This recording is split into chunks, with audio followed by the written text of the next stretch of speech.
Welcome to Walking with the Ancient Masters, a podcast dedicated to exploring the ancestral shamanic practices of the Shipibo people of the Amazon rainforest. Shipibo shamans are renowned for holding the most advanced knowledge for healing with the master plants of the Amazon, and their extensive skill for working with ayahuasca, the powerful plant medicine healing brew, dates back hundreds, if not thousands, of years. I'm Becky Griffin. Join me and other facilitators of the Shipibo Healing Center as we explore the remarkably transformative healing powers of the Shipibo shamanic traditions. We'll be talking with experienced practitioners, master healers, and community members about their life-changing experiences with ayahuasca and the Shipibo master plant Dieta practice. For more information, visit kayashobo.com. That's CAYASHOBO.com.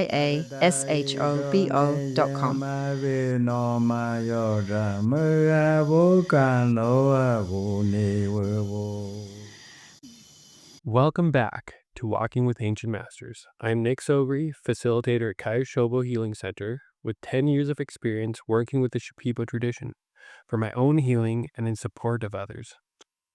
In this episode, Becky and I continue talking about what master plant Dieta is and how it differs from the dietary preparation for an ayahuasca ceremony. Becky is one of the co-founders of Shipibo and holds over 17 years of experience working with Shipibo master plant Dieta. Join us as we dive a little deeper into how Dieta practice allows us to develop relationships with the wisdom of master plant teachers. The place I'd like to start is kind of, what's the difference? What's the difference between an ayahuasca pre-ceremony diet, the restrictions that you must follow before you come, and the actual master plant diets, the diets that we open at Shipibo? Like, what's the inherent difference and how does it work? So, because we use the word dieta, meaning diet, it's easy to get confused thinking that master plant dieta is really just about dieting, because everybody knows, right, that you need to be careful what you eat before you do an ayahuasca ceremony for safety and also to improve your connection with the medicine and make your experience as comfortable as possible, although you can never really fully guarantee that. So when we say master plant dieta, people who aren't familiar with it just go there. But master plant dieta is an entire practice that is focused on really nurturing an energetic connection with a different plant, not ayahuasca, with a master plant over time. And a master plant is one that the Shipibo shamans have recognized as having special wisdom, special intelligence that we can connect with directly. And the way they do that is through master plant dieta practice. It's called sama in Shipibo. And it refers to this particular shamanic activity that has a beginning, a middle, and an end. It's about building a body of energy in relationship with a plant over time. In a way, it's kind of like a drawn out ceremony. It's a treatment over time, which is different from kind of dietary prep for going to an ayahuasca ceremony. Can you give me a little bit about the importance of the shaman himself or herself and how they kind of open the diet and choose the plant and the diagnosis? That's a good point, because it's not just like any master plant is a good idea to diet. They're very specifically selected based on each individual's profile and the maestro's own experience and knowledge of these plants. So it's definitely done hand in hand with ayahuasca ceremony. It's not essential for the dieter, the person who's doing the practice, to drink ayahuasca, but the maestro will work with ayahuasca. They'll drink ayahuasca to open their vision, to be able to see inside you, to be able to see what's going on inside your body, where you are at in your emotional state and your mind and your spirit. And that's one of the things that comes from their years of master plant dieta or sama practice, is this kind of really detailed vision that when they drink ayahuasca, it's kind of opened up and they can see a lot of things inside of you. And do they take into consideration kind of what because we have a meeting with them the first day, and do they take into consideration what we ask them for help with as well? It's all really helpful for them to hear from you what your goals are and what you've been through because the vision can also be confusing. And so having that information, kind of putting that together with their vision helps them decide, okay, this is going to be a good plant, which is going to help you. And the shaman will, through their songs, their icaros, will have a kind of like energetic conversation with that master plant and bring that plant's energy into your body, into your system, all aspects of your system. So also your emotional body, your mind, and connect your spirit with the practice too. And they do that, they set up that kind of energetic mm, mm, connection, and then their ongoing treatment helps to kind of nurture and develop and grow, kind of like sowing the seeds of the energetic connection. And they're bringing all the energy of all their years of master plant dieta practice, all their relationships with their master plants are kind of like being transmitted into you and into your dieta when they sing for you. So I mean, you have a meeting with the shaman, and you said you set up a 2 week, but say you set up a 3 month diet, like can set the diet's length in a way to where that's how it works. Like, You can choose a 2-week dieta or a 3-month dieta or longer. The more time you spend in that kind of practice of communion with the plant spirit, the deeper the diet will go, the stronger the kind of impact and shifts that will happen with the diet. For the Shipibo people, master plants are people. They're actually persons. And when we make a commitment to enter master plant dieta, we're making a commitment to a master plant person. So it's kind of like if you go to spend time with a friend, you're like, well, we're going to hang out for 2 weeks. Let's do this thing together. We're committed to being together for those 2 weeks. Versus if you say, let's spend 3 months together. It's like that with dieta. okay, so you kind of explain that it's a drawn out ceremony. It's a longer ceremony. Can you go into a little bit about like the stages or how the diet works? Each diet like has this kind of like life cycle. It has like a kind of timeline that it goes through depending on the the decided amount of time that you're going to be in the diet. And there are definitely stages to the diet. So in the beginning, the like seed of the energy of the plant and the consciousness of the plant is kind of, sown inside of you, kind of nurtured inside of you, planted inside of you by the maestro's icaros. That treatment from the maestros kind of helps to establish the presence of the plant's energy within you and kind of strengthen it and build it up. And that is kind of the beginning of the diet. And then there's a middle phase, which is where the diet really starts to develop and the energy of the plant really digs its roots into you. And that is felt physically and it also kind of happens at the emotional level, sometimes pretty intensely. And it like meets the forms that live inside of you, this person that you've built up to deal with life and to be in the life. The diet in that middle phase will start to kind of bring its particular energy into that makeup and clean. And a lot of cleaning happens. And it can be a bit uncomfortable because like the body is being decongested and all these emotional things, maybe blocks that have been in there for a long time are kind of starting to move. And the mind is being presented with information about how it operates and how it could transform and be elevated.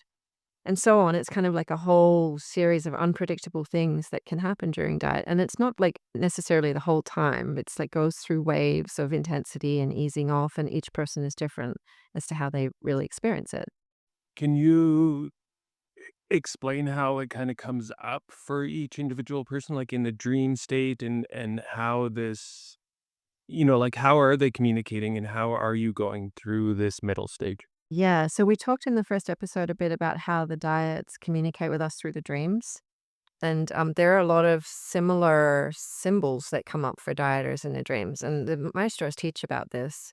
The more diets you do, the more clear and strong and kind of impactful, as you would know, those symbols get. But I mean, then there's a whole raft of kind of certain happenings in diet dreams that the maestros are very clear about the significance of those things, from what's happening with your vehicle to, police appearing in the dream as kind of like discipline keepers and all sorts of things that it's quite bizarre how commonly experienced they are. Indicators of when you've made a mistake with your discipline, maybe you have a dream of weird foods in your mouth or a dirty bathroom or something like that. So that's a lot of it, is a lot of that kind of interaction, but some people don't really have that and experience it differently. And it can be like energies that you're feeling in your body, like kind of mushrooming energies, kind of similar to when you're in a ceremony. It's this kind of like journey that you're going through, but it's kind of slower and more drawn out with a dieta practice. It can be insights that come, in that waking space, just when you're kind of coming from sleep into your day or going to sleep. Just this sense of information and things coming to you. But a lot of it can also be kind of unconscious. You can find yourself really triggered and reacting to things in a certain way. And it's like the plant starts to show you, look how you behave, look how you do this. And it's rich, it's complex, it's unique to each individual, and requires a pretty strong kind of commitment to observe yourself and be curious about what's coming up. It's kind of well, we often talk about how ayahuasca is a mirror. It's like the diet is kind of like a long opportunity to see yourself. Yeah, that's kind of how I've always experienced it. It's like ayahuasca's in a 5-hour set, you know, 5 or 6 hours depending of time, but the diets are drawn out and you get a lot more information because it comes slower, almost more long lasting because the messages are they come slower and they're more direct maybe. There's more of like an integration kind of into you for sure. I mean, that's why we do Dieta, because it's so much more lasting in its transformative effect than ayahuasca ceremonies, which are also can be really helpful if a person is, strong in their body and mind and heart space. That can be helpful, but it's more like a temporary cleaning and a kind of insight reveal, a short, intense insight kind of reveal. Whereas diet is like this long, slow learning how to be in deep, mystical relationship with the intelligence in nature and taking its cues to improve your life. And like it's a kind of supportive, but also challenging practice, at least in my experience.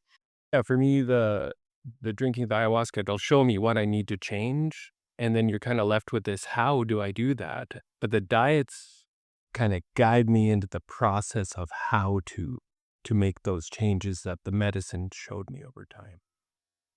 Yeah, but isn't it really clear also that it's up to Yeah, you? I mean, you have to make the choice, but it's more gentle, it's more of like, "Look," and then it it always kinda presents me with this choice of change, at some point in the diet.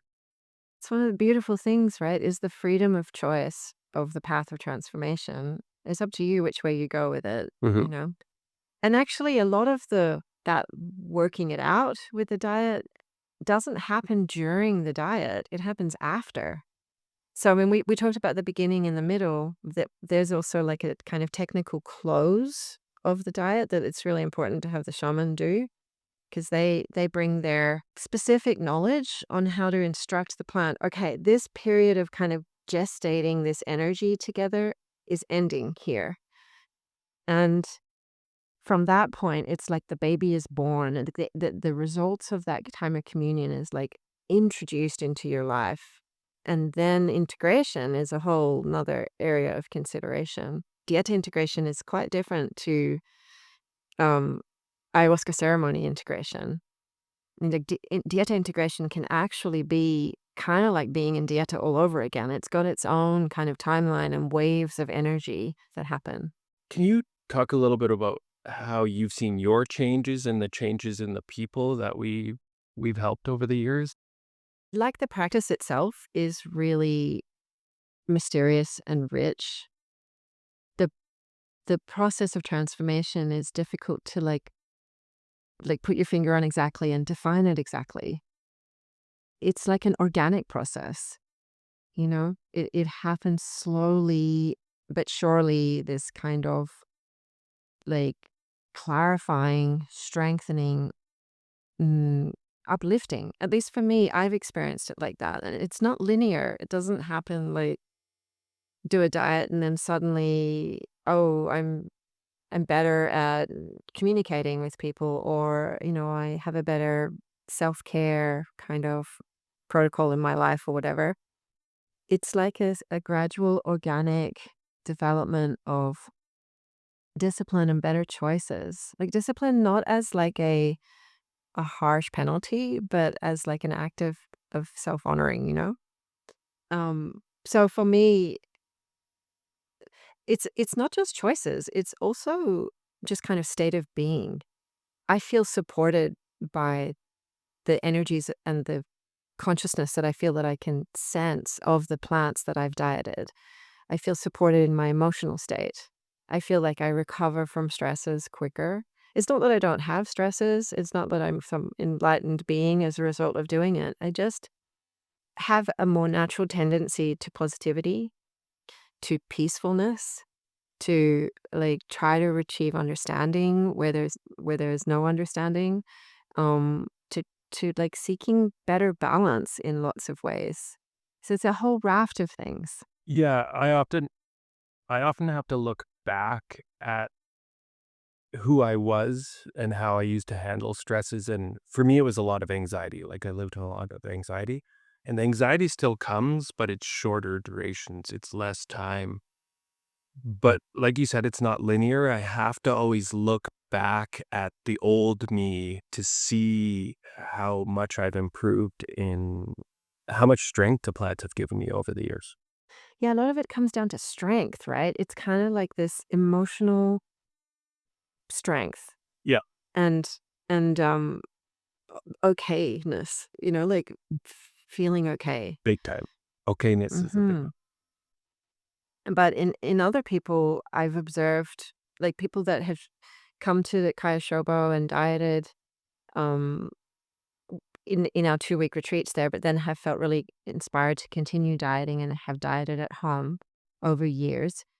I've seen pretty remarkable transformations actually, for people who are like really shy and timid becoming more and more confident, more and more seeking leadership in their own life and in their relationships, or people suffering with pretty nasty physical issues. Sometimes it's not just dieta, other things are important to help with that, like actually kind of changing general diet outside of dieta, and other treatments are supportive and important. But I've seen people dealing with pretty chronic issues with cancer and different things, deal with them, clear them, and become stronger. People with depression, kind of really deep in loss, slowly but surely building up this strength and optimism, positivity, so that it's like not fake, it's like a deeply experienced and integrated capacity or tendency more towards positivity than negativity. Lots and lots and lots of different transformations I've seen of people over years. And in the 12-day retreats, I mean, you'll see people come into 12-day retreats, um, quite shy and timid, and they don't become loud and exuberant, but you can see their confidence. It's almost like the color of the world's changed for them a little bit. They Uh-huh. see the beauty in the world a little bit more. Yeah, it's like a deep understanding, right? Rather than, I think that sometimes with ayahuasca, It can be a bit of a high, a little bit manic, like, "Whoa, I had this incredible spiritual awakening," or "I really accessed these memories," and that's awesome, it's beautiful, but it feels like it's like kind of tapers down, and then what's changed? Have your patterns shifted? Have you got that kind of support and inner strength that is possible with Dieta? You know, I think the real testament to how effective and powerful Dieta healing can be is the maestros who have the strongest commitment to it. I mean, they just embody this calm, dignity, strength, positivity, really. And a lot of shamans these days don't continue with their dieta practice so strongly, because they're attending to large groups of 20, 30 people in ayahuasca ceremonies. And it's too much energy for them to be entering dieta at the same time. So we're really focused on creating a supportive environment for them to be able to really continue in their practice at Kaya Shobo. Our maestros are really committed to it. And you can see it, you can feel it, that difference, you know? Mhm. You know, Thank you for listening to this brief sponsorship notice. Walking with the Ancient Masters is sponsored by the Kaya Shobo Healing Center near Iquitos, Peru. Kaya Shobo helps people deeply heal and safely connect with plant wisdom in the true way of the Shipibo shamanic knowledge tradition. In small group retreats of no more than 11 guests, you can experience highly personalized treatment and begin your path of transformation with the wisdom of the master plants. Kaya Shobo's experienced practitioners and advanced Shipibo master healers will treat and support you as you begin to heal trauma, clear energy blocks, and dive into your spiritual path. We invite you to safely explore this incredible ancestral tradition in the heart of the Amazon rainforest. Visit kayashobo.com for more information. That's CAYASHOBO.com. I dieted a handful of plants over the years and kind of know what they've done for me, but there's some themes to the plants and what they get prescribed for. Can you explain a little bit about the plants and what we use them for and what um they've done for you and what you've seen in the people? Some of the main ones that we typically work with at Kaya Shobo and that we've both dieted. I mean, I think one of the best plants, which is not only good for a beginning diet, but it's got many levels of mastery, and some Shipibo shamans really choose it as their principal kind of plant. And that is ahosacha. Ahosacha, which is kind of wild garlic. It's not garlic, actually. It's a shrub that has leaves that smell like garlic. Um, like garlic, it has a strengthening and invigorating kind of effect with master plant dieta practice. And that will be prescribed sometimes for people who have been violated, to kind of expel those violating energies and build up the person's own strength and capacity to kind of like have better boundaries. And there's often a lot of cleaning of grief with that dieta as well. It's like garlic, it's kind of good for the lungs. It kind of clears congestion out of the lungs. And I think a lot of people carry a lot of grief there. So that's one of the plants that uh, is a really good general kind of starting plant. It also builds like a really strong foundation in the energetic world of the plants. If you're interested in learning Shipibo shamanism, it's a really good foundational, as well as I said, more advanced plant. So we start with, like healing diets and um to start to heal in these different, traumas. Um, for me, Al Sacho was big in learning how to build boundaries and kind of stand on my own 2 feet with confidence. And then you said there's more to that, like the shamans will pick these master diets as like a long they dedicate themselves to one plant, or how does that work? Well, I've noticed in my own dieta practice that whenever you re-diet a plant, you learn, it goes to a new level. You learn so much more. It's never the same. just like human relationships are never the same. Um, and I think some plants can, really support a maestro in many different aspects of their healing work. So there's like diagnosing, there's doing treatments, there's protecting themselves from the energies that are being cleaned from people. There's like moving energies and doing kind of like energetic surgery. There's all sorts of things. There's accessing Icaros, which come from the plant realm. So as they diet, and I've experienced it too, as you diet a plant again and again, you're kind of like accessing different levels of mastery with that plant. Um, and some are especially powerful like that. And then there are others which are more subtle. But I really think that, all these master plants are incredible. There's so much to learn, even the ones that aren't so in your face, like Rosa Sisa, for example, which is one that we might prescribe for a mother, you know, um, or a child. It's very nurturing, calming, supportive, you know. But if you dieted that plant over and over and over, I'm sure you'd find incredible wisdom in there that could support more advanced shamanic work. Rosa sees that's the marigold there, Marigold, yeah. Well, actually, or it it's a looks like it. particular type of. It is a marigold. It's just a particular type of marigold. Yeah. Okay. Hmm. And then Bobinsana, you've dieted as well, because that one's pretty common. It's like in the realm of the ayahuasca world. Can you explain a little bit about that and how it's sustained? Yeah, Bob and Sama, you've dieted it too, right? It's a Yeah, lots. pretty powerful diet. So in the early days, it's often prescribed to help clean childhood memories, childhood traumas. It's got a lot of vigor, similar to Ahusacha, and it goes well with Ahusacha, actually. But it's got this color to it, these beautiful pink flowers and this kind of color of the spiritual world. And um, medicinally, it's helpful to strengthen the reproductive system, particularly for women. It's like strengthens the roots of the body. And i- it's interesting that it goes into your childhood traumas, right? It's kind of like the roots. So, yeah, it's a plant which is really great for initiating a spiritual healing path. And again, it's a plant that has really powerful levels of mastery. It's dieted by many experienced maestros again and again.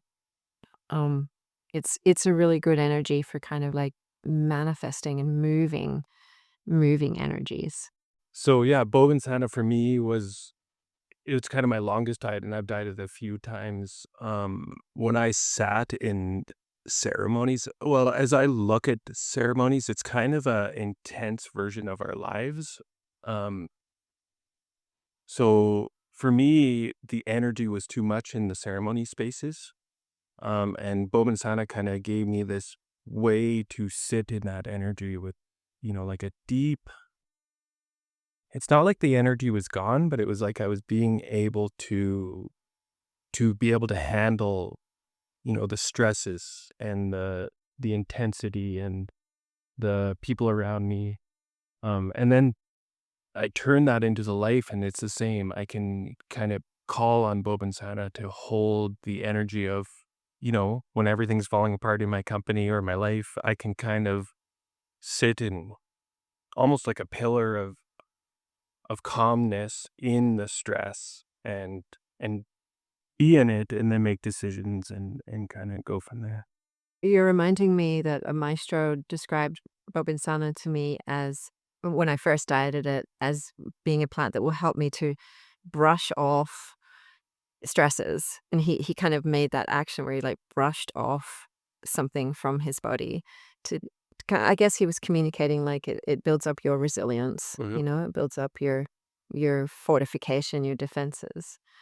Um yeah, but I think it's also worth mentioning that for everyone it's different, it's unique. It's one of the beautiful aspects of this practice is that there are all these common experiences of the qualities of the plants, but then how each one of us interpret that and integrate that into who we are is slightly different, you know? Mhm.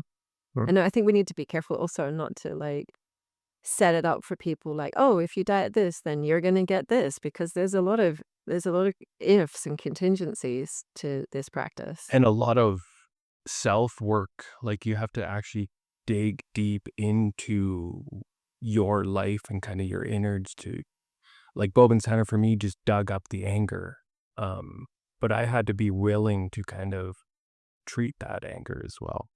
Yeah, there's a lot of self-responsibility required to do well in a dieta path. Like we said earlier, the plants won't do it for you. You're the only one who can make the transformations that you need to make. Like they'll show you if you pay attention and you're careful to interpret it well, because the ego is powerful, you know, like the ego has been built to defend and secure your position in life. And it's tricky too. It can pretty easily convince you that, yeah, you know, that you're in the right or whatever. You can get a little bit deterred from a good path by not being careful to observe yourself and observe your patterns, you know. I would say that's a thing that is most central to how we teach Dieta at Kaya Shobo is like really strongly encouraging you to observe yourself, observe what you're seeking out of this, observe your ambitions, your egos, and your ego tendencies, your reactions, your pain, your so on, and like be accountable and kind to yourself, but like take ownership, you know? Do we wanna touch on any other plans? I think that a talk about diet plants wouldn't be complete without mentioning the piñons. You know, I mean, not that we're completing our list of plants here, but just talking about some of the introductory ones. The Piñon Blanco and Piñon Colorado are really powerful cleansing purgative plants that um, help to bring your attention to your addictive tendencies, help to disentangle neurotic thinking patterns or behaviors, and really clean, deeply, deeply clean every aspect of your being. And if you do them well, bring a lot of light and protection of a light nature into your life. At least that's how I see it. Curious to know how you've experienced opinions. I've only, dieted Piñon Colorado, but when you say clean, it cleans, like, especially at the beginning. Um, and then that was a big one for me during my Piñon Colorado diet, kinda showing me not just the addictive tendencies to, like, the common alcohols and but to, like, the addictive tendencies I have all around my life, in um, if I choose something new, like guitar or something like that, but I'll play for 8 hours straight until my fingers bleed. It really showed me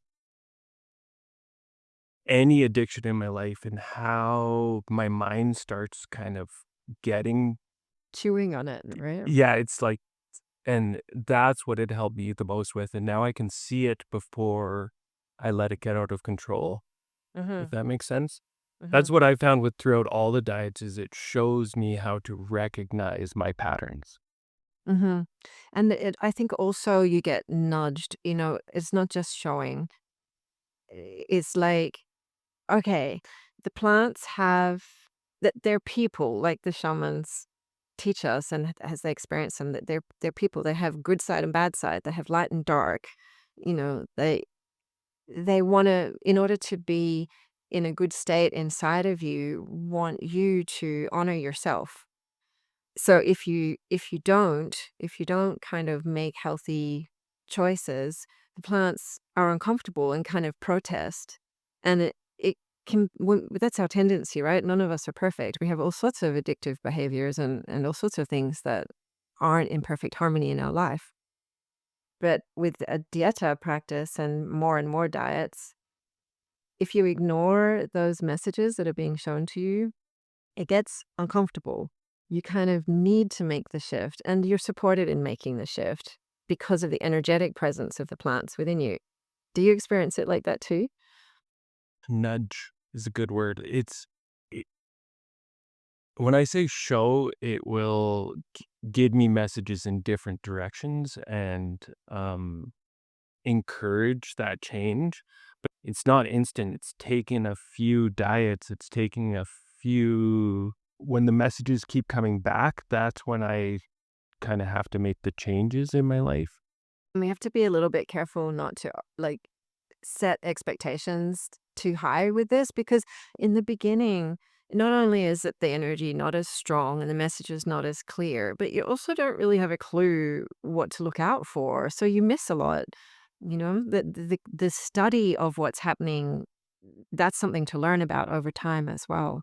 What's happening within you. I've come back to, I'm randomly sitting in a ceremony or on a new diet. And that's when I realize the lesson I learned in a previous one. It Mm. could be years later. It's like, oh, that's what it was showing me. This is the thing I needed to work on. So it's quite amazing how like diets become part of my life. It's become part of every day. Um, and it all started with, my first 12-day diet or 2-week diet. Yeah, you're reminding me that my first diet, I was one of these people who starts dieting and doesn't really have a strong sense of what's happening and how to kind of piece it together. But I have a strong memory of 3 years after my first diet having this, like, big aha kind of, "Oh, oh, yeah, that's what the diet was, and that's still there inside of me, and it's still growing." And I think that's something that now, almost 20 years into this path, this is my 18th year working with the medicine and 16th year dieting. Um, that's the biggest learning that's happening for me at the moment is seeing how the diets keep growing, just like plants keep growing. They're constantly developing their presence in me and encouraging me to see things and move things and opening my vision more and more is definitely and supporting me to make better choices. Like, I don't find it as hard to not eat sugar if I feel like I've gone a bit too much into sugar. Like, it's much easier for me now, you know? Um, or to, like I said earlier, like, be more peaceful in communication. Like, I really feel the diets grow over the years after you've closed the diets. I love to hear you came into diet the same way I did, just like willing, like I was just sitting there like, "You have to diet," and it's like, "Okay." And I jumped in, but I had 0 spirituality or any idea of what this really was. And, um, I came because I couldn't do the medical system anymore. It just was failing me. And I just kinda jumped in, but all of these themes I didn't know about, and then I would call you or Miguel or someone and explain what's going on, and, um, so you kinda entered the same way, just jumped in? I mean, like I talked about in the last episode, for me, it was more on the psychological and emotional healing. Like, my body was fine. But, I'd been drinking medicine for a couple of years, and then actually I started having visions of a plant calling me. That sounds so contrived, and definitely have heard people contriving those sorts of things. I mean, I tend to recommend just being as grounded as possible and when you're working with plants and, like, really having a look at your ego. But it wasn't like that. It was just like, oh, this vision of these particular flowers keep presenting themselves to me. And then when a diet was recommended by a shaman, it was consistent with the vision that I'd been having. So I was like, oh, okay. It was kind of drawing me in. Mhm. But I didn't have like a plan about it or like clarity about any of this stuff that we're talking about. All I knew was that that's how the shamans learn, you know, to work with energies is they diet plants. And I wasn't interested in learning to be a shaman or whatever. I was just kind of following a natural progression from working with the medicine for emotional healing to like, okay, something deeper needs to happen here. And yeah, I was clueless in the Or beginning. There were things happening, but I couldn't. get my head above water, kind of. It was just like I was in the swill of it all. I was in the movement of it all. Um, I remember in that last episode, you asked me, did I find it frustrating, the slowness of it? And I remembered after we talked that, yeah, I did. I remember at times feeling like, when am I going to feel healed? When am I going to feel strong? And I remember Miguel saying to me, well, how long did it take for the things that hurt you or harmed you to kind of have an impact on you? And it was like, well, it was decades. Mhm. And he said, well, you know, Welcome. yeah, Yeah.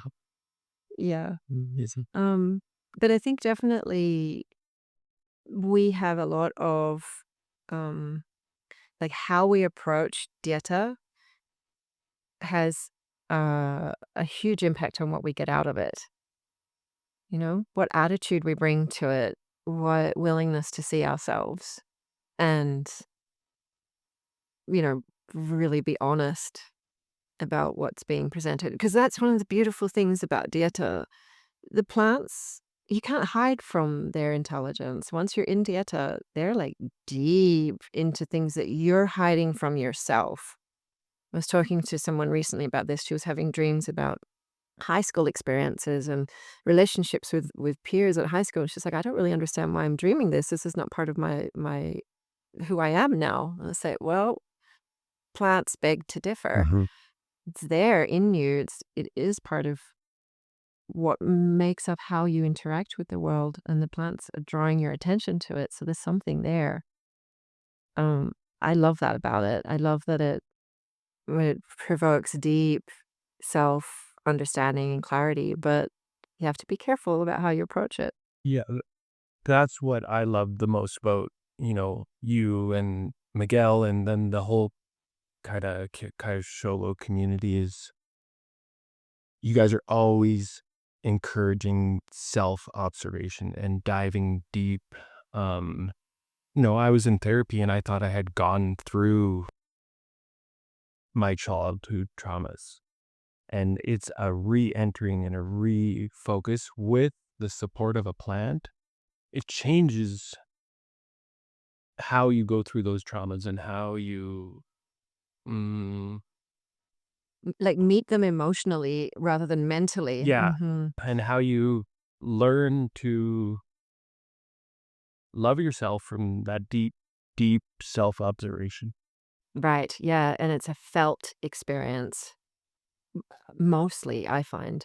Your mind, what we do with your mind is really important, but like the healing that's possible is with the plants is very felt. It's in that beautiful dream space that's like we feel the movements. Well, I do anyway. That's big for my prayer as well. It's like you can say the words, but feel the you have to feel it. It's the Hmm. most important part, I think. Yeah. Well, we've touched on some interesting topics there, which we want to dive into a bit more in later episodes, right? So one of them being this topic of like self-observation, owning your shit, and also of prayer, and that is a whole beautiful topic to explore and how that gets awoken with Dieta. Um, an understanding of what prayer is for you and a unique thing, and how to foster it and how that supports Dieta and your life, Mhm. you know. Mm. So we'll do other episodes about that, about the spiritual aspect of Dieta, because it's not all just body and heart and mind. It's your spirit, and how we engage our body, heart, and mind with our spirit is a really important part of Dieta. Amazing. Thank you so much, Becky. Mhm. Yeah, thanks, Nick. Thanks for the time. Look forward to the next one. We'll talk soon.